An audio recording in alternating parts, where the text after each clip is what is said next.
You need to give it up. I had a bad love. It's not hard to sleep. That's right, y'all. That was a little better. That was a little bit better.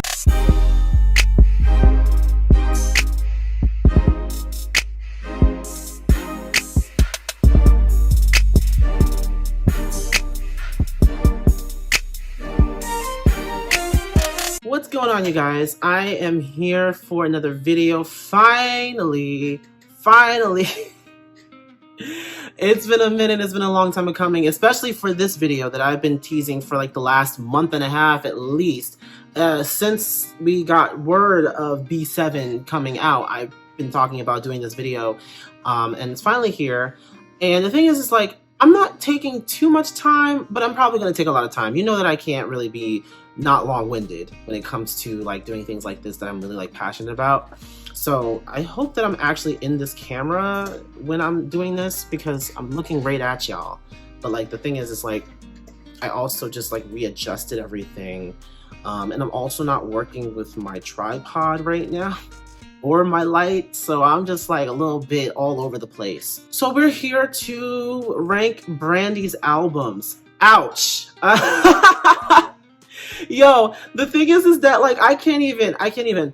I've been wanting to do this for a while, and the thing is like I also know that my experiences with these albums is very different from other people's experiences with the albums, and what I place in what spaces, a lot of people are not going to be happy. I already know a lot of people aren't going to be happy, or maybe they will. I don't know. All I know is that, you know, it is what it is. And as per usual, every single time that I record in this space, we are also joined by the musical stylings of my dryer. You know, I gotta fit it in when I can. Unless you're about to come over here and wash my clothes for me while I'm working and stuff, I don't want to hear about it. Full disclaimer, this is my opinion. The way that I rank these albums is 100% biased, and I cannot stress that enough. I am going to be a little bit actually, I'm going to be a lot of bit biased, because I cannot speak for somebody else's experience with these albums. I cannot be objective because it's art, and art is almost always going to be subjective. You really can't. Like, I'm going to try to explain to you what the albums actually offer, and that'll be the objective, but where it's placed in this list is going to be subjective, because I'm not going to be able to tell you what is actually, you know, correct, because nobody can tell you what is actually correct. Everyone is going to have their opinion, and I really want to know what you rank these albums. Like, please. There's 7 albums, and you know, each one offers something a little bit different while still maintaining, and that's what I really like about all of Brandy's albums. They are 100% Brandy. Like, there's not one album out there that sounds like it's not Brandy. Now, there's some that sound more like what we know her to be than others, but it doesn't eliminate the fact that Brandy is a specific sound and a specific style. Anyway, moving into the list. Ooh, the first one, and this is number 7, so that's the lowest on the list. We're going backwards. The thing is about this album is that like a lot of people like don't like it, and it's, to me, it's low on the list because because it doesn't hold the same weight as the others do, in my opinion, but it doesn't make it a bad album. Brandy has not put out a bad album. There's some that are a lot better than the others, but hence this video, but she has never once had a bad album. Human, bear with me, because Human is actually a very good album. The thing that hurts Human is the fact that it kind of came about in like after like this whole dark age. They call it the dark age, where like Brandy really wasn't doing too much, and then also there was just a lot of mess. A lot of mess. It came after a whole bunch of controversy. So notable songs in Human are, of course, Departed, Long Distance, which were the 2 singles from the album. Beautiful songs, beautiful pieces. And that's the thing about this album. It was very heartfelt. There was a lot of beautiful sounds in this, and then like a lot of like stripped down. She was very stripped down, which really, really fits the tone of the album and what she was going for. Lots of piano, lots of acoustic guitars and stuff, different like acoustic sounds in this. This was her most, to me, this was her most stripped down album. And it was supposed to reflect on what she was actually going through at this time. There was also songs called like Camouflage that I really liked, and Piano Man, which Piano Man is a song that's literally about her relationship, her musical relationship with Rodney Jerkins, Darkchild, who was the main producer on this album, as well as previous albums like Full Moon and Never Say Never. He gave her, like, a lot of her hits were because of Darkchild. So let's really talk about it. Her biggest hit to date, The Boy Is Mine, Darkchild produced it. So anyway, moving on from that, I think the slander that Human gets is mostly because of the fact that it's the one album that she has that does not really sound like Brandy too much. She was very much going for like that pop vibe, because this album came out in 2008. The thing is about this album is it was very much so fitting in with what everybody else was doing around this time. Everybody else had those stripped down acoustic sounding songs. This was like right before the heavy EDM era. People were like, more into the acoustic sound. Everybody was doing it. Beyonce was doing it. Neo was doing it. They were all releasing music like this around this time. So it fits. It actually does fit. So I'm not going to hold her aback from that. That's okay. It's fine. It's a product of its time. And unfortunately for the album, it doesn't have that same timeless edge that the others do. Like, a lot of these other albums are timeless, and you can literally pick it up and listen to it at any given time, and it still holds. It still holds to this day. Human is the one album that you really honestly could only listen to it right around that era. And it really does not hold a lot of weight today. Like, the songs are good, but when you're listening to the song, it's like you get taken back to that time, and it's just not really, it just doesn't work too much. You can still listen to her first album more than you can listen to Human. You go back and listen to the first Brandy album, you can listen to that before you listen to Human again. And that's the reason why it's so low on the list. That's the reason why it's like the lowest on the list, because it doesn't really have a lot, to me, it doesn't have a lot of replay value. And that's just that on that. Moving right along to her first album. I mentioned it because it's a segue. The reason why this is lower on the list is because, well, the first albums are very, like, awkward, I want to say. Not too much awkward. It's more or less the way that you sound in your first album introduces us to who you are, but it may not be a 100% reflection, because you are still finding yourself as an artist. She was still finding herself as an artist. She wasn't established yet. Literally, the first album is like, she was only 15, one.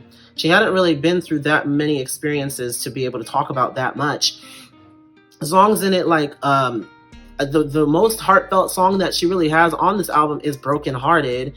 Everything else, like Baby, I Want to Be Down, Best Friend, those are like, you could hear the same songs on like Kids Bop.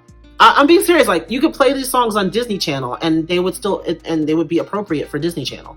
So she really wasn't getting into more serious topics like that. So it's like, this is also a product of its time, but it's also a product of Brandy's time in her age and where she was at in her life. There really wasn't that much that she was going through enough to really be able to talk about things that were more serious. And it was also her voice. Brandy's voice was not the way that it is now. Her voice was great back then, but it is even better now. And it was even better for the next album that she had that came after that, which was Never Say Never. That album was kind of where her voice started to mature a little bit. And then we saw the full extent of where her voice could go by Full Moon and Aphrodisiac. But we'll get on that later. In this album, she, there was a little bit of a thinness to her voice when she would belt. We didn't really get belting Brandy that much until maybe Aphrodisiac, and then after that a little bit more. But you could tell that she really wasn't all that confident in the higher parts of her range. You could tell she can reach the higher notes. It's just about the maturity, how much her voice had been trained at that point, and also her overall confidence in her own voice. I feel like that was a mainstay. That's the reason why a lot of the time, like, she would hit those high notes, but you could tell that she was kind of holding herself, but she was kind of holding back a little bit. And it kind of, obviously it was because of the fact that her voice was not, again, trained as much as it is now to really support those notes. And that's everybody. I mean, I still have issues controlling and I'm 26. Like, I'm still having issues controlling my voice in higher belts and stuff. Like, it happens. It's what it is. It's why we continue to grow, we continue to train, we continue to practice so that we can become better at what we do. But the first album was still very solid. It had really like up-tempo, like upbeat, like fun songs to listen to. And it was just all around fresh. It gave us something fresh. I was an infant when this album came out, so I didn't get the full experience for like the first like 3 albums that she put out. I really did not get a handle on them until much later. I connected with them, and that may be another reason why the album is lower on the list, maybe. But that's just that on that. Moving on. Beat 7 is number 5. Now, numbers 5 and number 4 are kind of interchangeable, and I'm gonna say it because they kind of give you the same experience.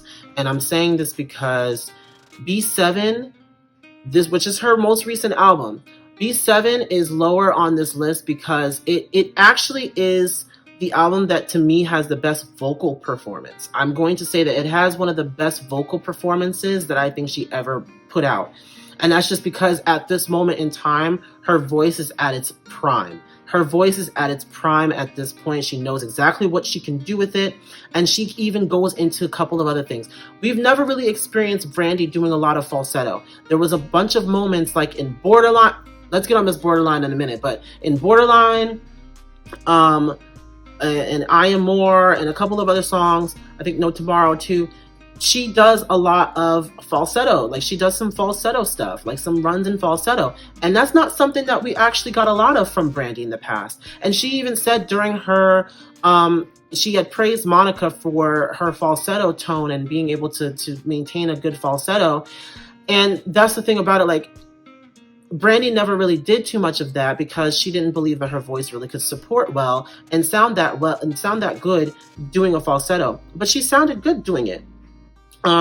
Is it something that she should do all the time? Maybe not, because that's not what we're used to hearing from her. But that's why we do things like that, to experiment, to see what we like, to see what we can do. And I really like the steps that she took in this album. Songs like Rather Be, No Tomorrow, I Am More. Rather Be and No Tomorrow and Borderline are like heartfelt songs, like songs that are like really like, I'm in my bag and I want to talk about this, and this is something deep that's in my heart, whatever. Borderline, especially Borderline. Oh my gosh. Let's talk about Miss Borderline.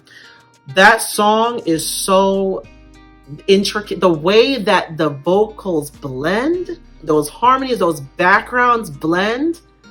She didn't have to do it to us like that. She didn't have to give it to us like that. It's ridiculous. She gave us a lot of food, a lot of things to eat, 5-course meals and everything else with dessert. She gave us everything with that song, with this album, I mean. And that's the reason, like, I'm saying, like, it may be number 5, but it doesn't disqualify it from actually being one of her best vocal performances to date. I'm saying. And we also got a little bit of fun with songs like I Am More, High Heels, and Baby Mama. It's ironic that the 3 of those songs are back to back on the album. They follow each other. And the song that she did with Sarah, High Heels, I really like it. It's different.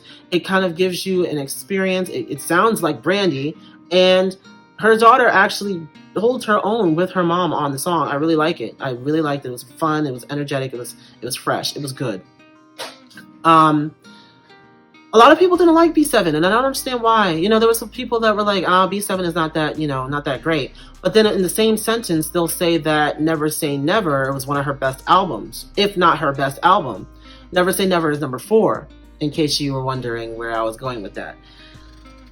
And a lot of people are going to be mad at me for putting Never Say Never so low on the list, but I'm going to tell you why. Because it gives you the same experience that B7 does, and they are interchangeable.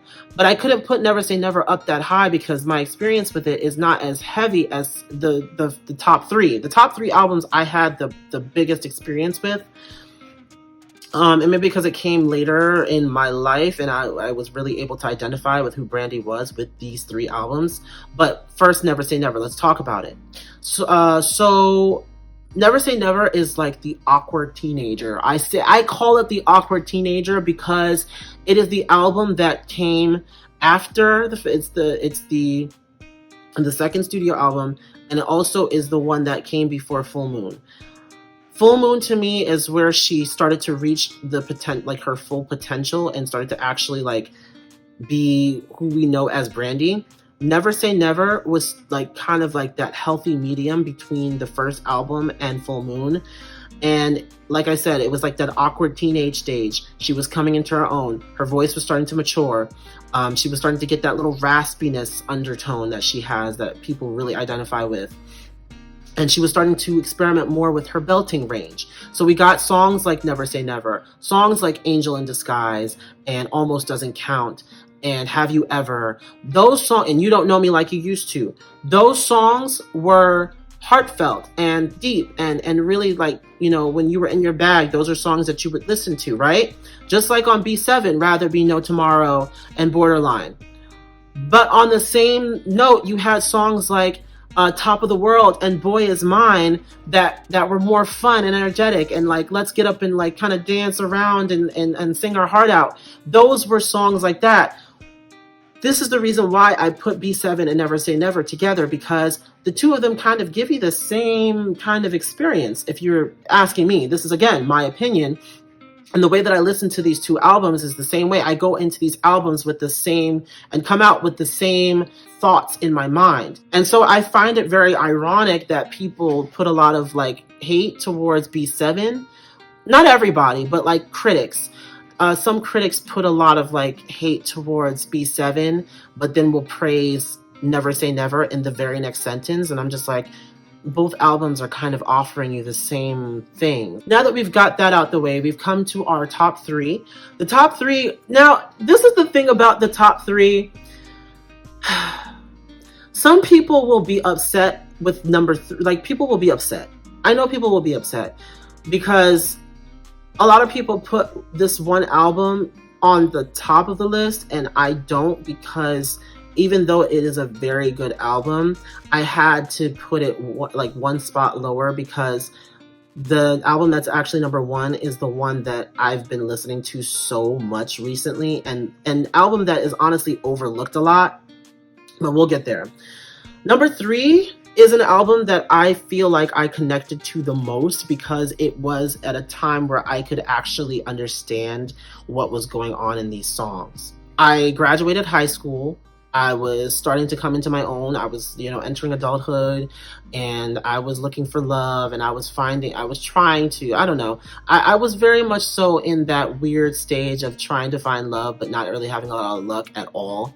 And so I just kind of gave up altogether, but that's another story altogether. We're not talking about that right now. But 211 is an album that like really honestly made me hope. It helped me to actually love myself a little bit more, because a lot of the songs were just about when you find love and never letting go of it, or being like 100% yourself and accepting who you are, so that way you can find someone who accepts you for who you are and not want to change yourself to be with this person. Songs like No Such Thing as Too Late, okay? That song is literally about saving yourself for the person that really wants you for who you are, and the wait, like it being worth the wait, to wait for like the whole, like all of the sex and stuff. People a lot of time they get into relationship, they want to have sex and stuff before the relationship. Sometimes it's actually good to hold yourself back, and it's not for everybody. There's people out there that literally are in marriages, and the first and like through their marriage, like they got to their marriage from a hookup. But other people do like to wait. And I think that it's important that if you do want to wait, then that the other person, if they really love you and care about you, that they actually adhere to that and they actually respect that. So I actually really do like that song.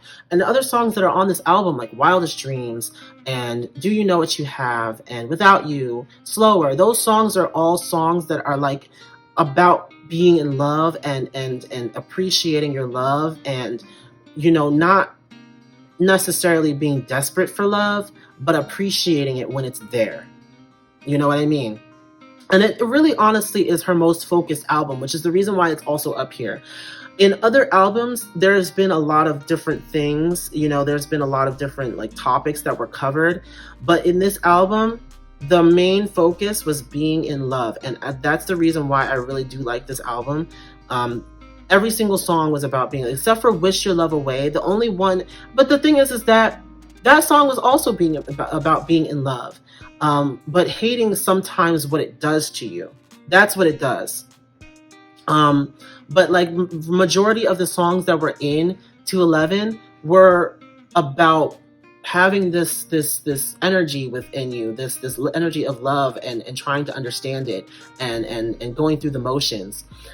There were some songs obviously about sex, you know, and they were a little bit more subliminal. It wasn't like outright. And Brandy has never been the person that has been like outright like, this is what I want to do to you and whatever. But she will explain it to you, and you have to capture it. Like in Slower, we know what she was talking about in Slower. We know what she was talking about in Can You Hear Me Now? We know what you, and Do You Know What You Have? She was talking about the way she put it down, and put it down, obviously, we know what put it down is. We know what that's about too. Like, but that's the thing.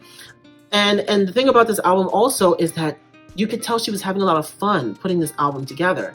Songs like Do You Know What You Have and Wildest Dreams and Put It Down, those songs are really fun and high energy and energetic. Let Me Go as well. Those songs really give you a sense of what she was feeling at that time, which was she was feeling exhilarated. She was feeling like, you know, at the top of the world, no pun intended. She was feeling like she was on the top of the world, like nothing could stop her, all that stuff. She was in love at this time. At this moment in time, she was actually in a relationship. She was engaged. And that was like kind of the main, that was kind of like the main theme for the album, being in love and finding someone that actually captured her essence and really appreciated her. Obviously, that relationship didn't last, but again, product of its time. This is the person that she was when this album came out, and it reflects it well. That's all I gotta say about it. I don't know why people are always up in arms about like 211. 211 was actually a good album, and it's underrated as hell. It really is. It really is underrated. There's a lot of good songs, no skips. I can't seem to skip a song on this album. Even songs like Music that really aren't about love. Well, it's about love, but it's about love of music. I wake up to you, go to sleep to you, and all in between, I'm hearing you. Like when you hear that song, you're like, this girl is obsessed with this person. But it's really not a person that she's talking about. She's talking about the music. Songs like Slower, and this is what I'm saying, like, and it was very much so focused in R&B. A lot of people kind of gave Human a lot of mess for it sounding too much like a pop album, for it to really be like R&B Brandy, to really be like a Brandy album. And that's the reason a lot of people are like, oh, you know, I don't really count Human as a Brandy album. And it's probably one of the reasons why Brandy didn't feature anything from Human during the versus battle. I would have at least done like Departed or Long Distance, because those were singles from the album and a lot of people liked them. But that I feel like Brandy herself knows that Human kind of came at a moment where her career was like failing. And I don't want to say failing like that because it sounds very harsh, but her career was kind of going down around that time, and not a lot of people were really checking for her in that way. People started to fall in love with Brandy all over again during the 211 era. This was the time in which Brandy started to regain her success and her fame and her relevance. And even at this time, 211 came out around the time where she was in The Game. And a lot of people were talking about her character Chardonnay on The Game and stuff. And so it kind of went hand in hand. She was able to kind of solidify herself again with the coming out of 211. We've talked about 211 enough. So a lot of people are expecting this album to be number one. I'm going to tell you why it's not number one when I get to number one. But we're talking about Full Moon. Leave me alone. Full Moon had a lot of great songs on it. The title track itself, Full Moon, was an amazing song.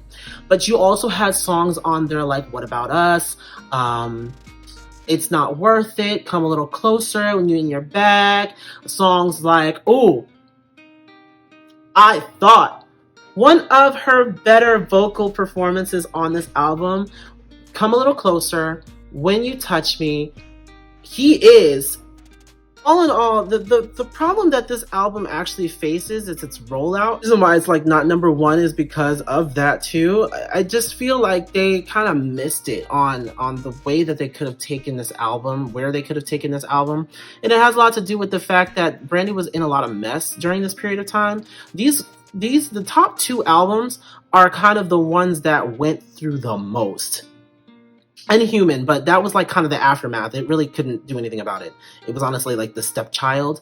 But Full Moon and the next album, which is the only one that's left, Aphrodisiac, I may as well say its name, they were another like example of being a product of its time, because Brandy was going through a lot of controversy. There was a lot of like covering up. There was mess. There was just a lot of stuff. And unfortunately, her reputation kind of took a nosedive during that time because things were coming out. And I mean, I feel like it wasn't right, but it also wasn't wrong. That's what happens when you are not 100% honest about what you're doing and who you're doing it with and all this stuff. When you are a celebrity or when you are somebody that is looked at by the public, but also the pressure to be perfect 100% of the time is one of the reasons why this album and the next album kind of failed when it came to sales, and a lot of people started to kind of dislike Brandy. I mean, obviously her core fan base loved her regardless, but netizens and other people, they really honestly were not feeling this. They really weren't feeling the whole era because the pregnancy and the whole marriage scandal, and it was just, again, a lot of things was going on, a lot of stuff was going on. It was really sad, but it honestly happens.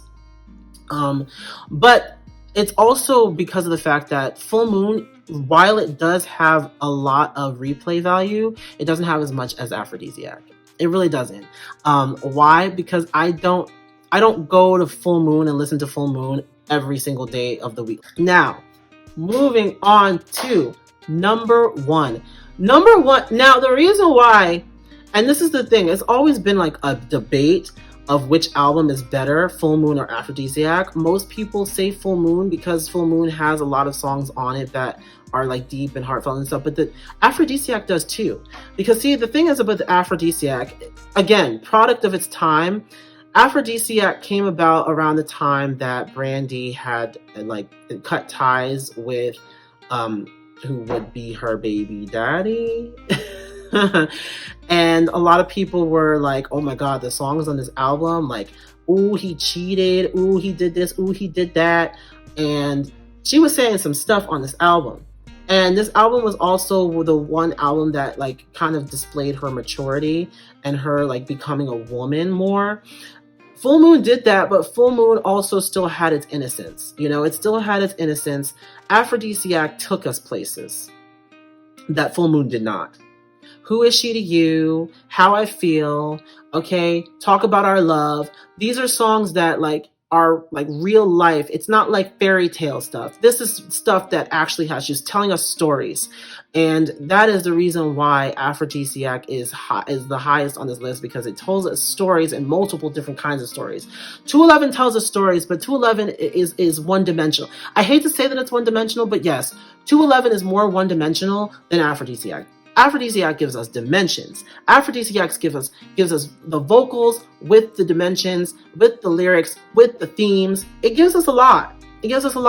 Unfortunately, it is also at a time where they were kind of trying to market her differently. I feel like they were trying to compete with like the Britney Spearses and the Beyoncés. Because at that time, you know, Beyonce was very popular, you know, and she had just come off of her first album. She was picking up a lot of traction. She had to compete with the newer pop girls, you know, and they were trying to kind of get her into that. If you compare her look in Aphrodisiac to her looks in other albums that came before and after, we were not working with a lot. It didn't seem like we were working with a lot. The rollout was kind of bad. There was a lot of like pre-recorded vocals going on in these live performances because they wanted her to dance. And Brandy honestly was not a dancer like that. She does a little bit more now with the dancing. And even before, like she would have little like moves that she did, whatever, a little bop, little bounce.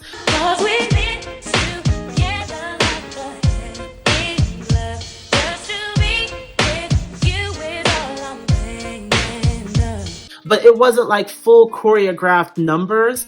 And I think that they really wanted her to kind of fit in with those other girls doing those things, like Ciara and stuff. Like they didn't really give her a chance to showcase what this album was really supposed to be about. But at the same time, this album also suffered because of the scandal. There was a lot of mess associated with this album, and that's the reason why it doesn't get a lot of attention. But if you really go back and you listen to Aphrodisiac, that album has a lot of stuff going on in it that really captures the essence of Brandy herself as well. Timbaland did an amazing job on a lot of these songs. Who Was She to You? Talk About Our Love. I think Aphrodisiac as well. And it was like a good project with a lot of good people that were involved.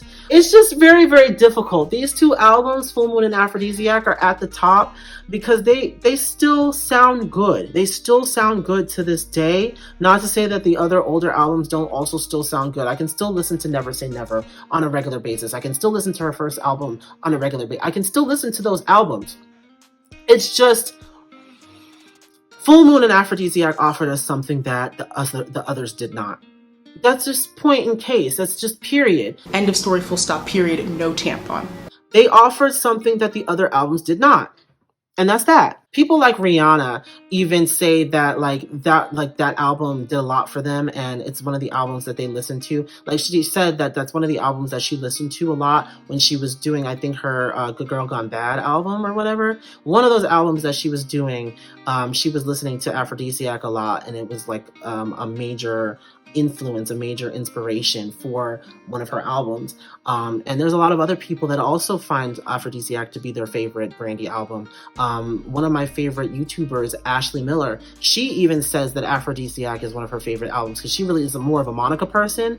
This album, Aphrodisiac, gave us a little bit of what Monica was giving to us. So yeah, that's pretty much it for this video. I want you guys to let me know where you put these others, like these albums, like how you rank these albums. I'm very interested to see. There was actually one person that said Human is their favorite album, and there's nothing wrong with that. Human is my least favorite album, but it's not like it's a bad album. It just honestly does not have the replay value that a lot of these other albums have, in my opinion. But that's the reason why it's an opinion. Please, let's share, let's discuss. Make sure you're following my social media, _Christian_Lamar.